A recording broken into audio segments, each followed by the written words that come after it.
Well, Eric, Israel's attacks on Hezbollah targets in Lebanon this week, raising fears of a wider war.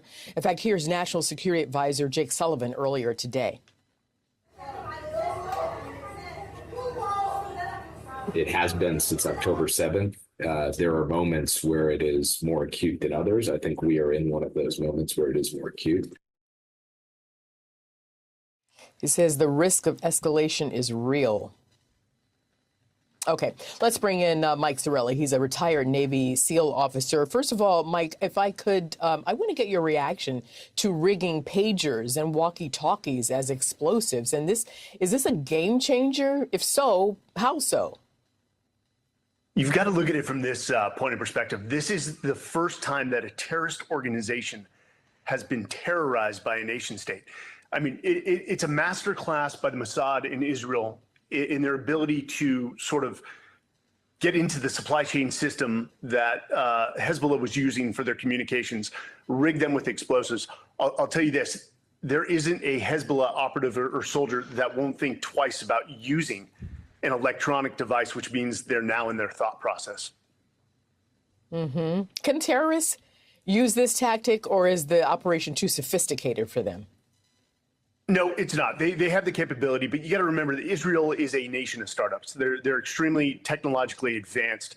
But what we're also seeing is what we call the preparation of the battle space, with 60,000 Israelis displaced from northern Israel. Israel is systematically preparing the battlefield if an invasion is ultimately decided upon. But they're hitting command and control nodes. We saw that with the removal of a kill. And you've got to believe that they're going to take a shot if they get Nasrallah in their sights or have actionable intelligence. They'll take that opportunity. But they're also hitting, ammo depots, the rocket sites, if an invasion is agreed upon by Netanyahu. Mm-hmm. Now, that's the Hezbollah we're talking about.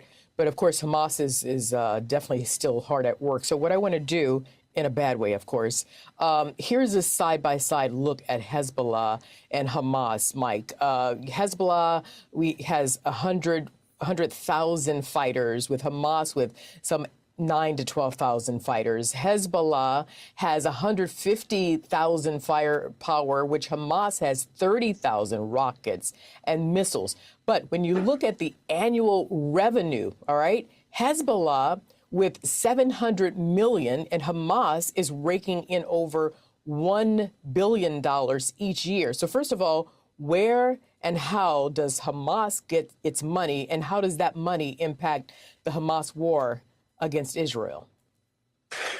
Iran is ultimately the epicenter here for the Shia militias, and Hezbollah is a much stronger militia than Hamas at this point. Hamas has been degraded to the point where Israel feels that they can maneuver resources to northern Israel to deal with the imminent threat that they're posed with there. But ultimately, Iran, and you've got to remember, Iran is in a dicey situation. The Ayatollah is always one bad protest or uprising from an internal event. Ultimately, Russia and China are involved in the decision-making process for Iran.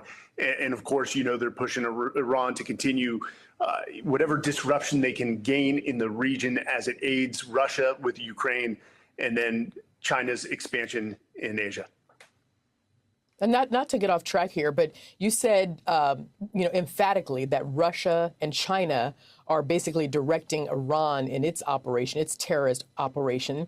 Why is the U.S. still doing business with China? How does China get to remain sort of an upstanding nation on a level on the world stage? We've become so dependent on China as a economic peer. They are also a military near peer competitor. I think until we can maneuver or move manufacturing to the U.S. at the rate that China has, we're going to continue to be dependent on them, which sort of forces us to the economic, let's say, negotiation table and dealing with them into the future. Interesting.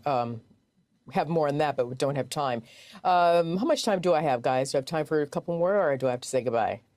All right, I have about a minute. So what I'd like to do is, we talked about Hezbollah, and you said that they're strong. I want to know what